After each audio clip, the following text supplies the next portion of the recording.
പിതാവിന്റെയും പുത്രന്റെയും പരിശുദ്ധാത്മാവിന്റെയും നാമത്തിൽ ആമേൻ. യേശുവിലേക്കും പ്രിയപ്പെട്ടവരെ, ഇന്നത്തെ വചനഭാഗത്തിൽ ഇങ്ങനെ പറയുന്നു, എന്റെ വചനം കേൾക്കുകയും അതനുസരിച്ച് ജീവിക്കുകയും ചെയ്യുന്നവർക്ക് നിത്യജീവനുണ്ട്. തൊട്ട് മുമ്പത്തെ വചനം ഇങ്ങനെ പറയുന്നു, എന്റെ പുത്രനെ നിങ്ങൾ ആദരിക്കുക, ബഹുമാനിക്കുക. സ്നേഹമുള്ളവരെ, എന്റെ വചനം അത് തന്നെയാണ് പുത്രൻ. വചനം സമം ഈശോ. ആദിയിൽ വചനമുണ്ടായിരുന്നു, ആ വചനം ദൈവമായിരുന്നു, അത് ഈശോയാണ്. ഈശോയെ ആദരിക്കുക, ബഹുമാനിക്കുക, അതായത് ബൈബിളിനെ ആദരിക്കണം.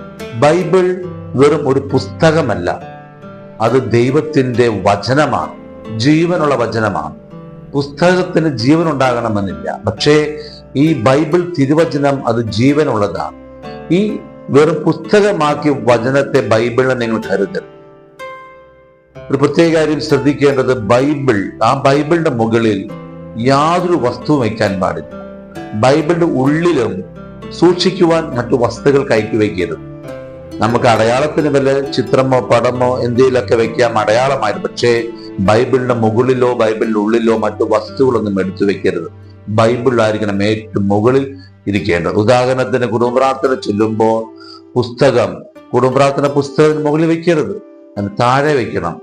ബൈബിൾ വെറും പുസ്തകമല്ല, ബൈബിൾ ജീവന്റെ വചനമാണ്. എന്റെ പുത്രനെ നീ ആദരിക്കുക, എന്റെ വചനം നീ പാലിക്കുക, അവിടെ നിത്യജീവൻ നിനക്കുണ്ടാകും, ഇപ്പോഴും എപ്പോഴും എന്നേക്കും. ആമേൻ.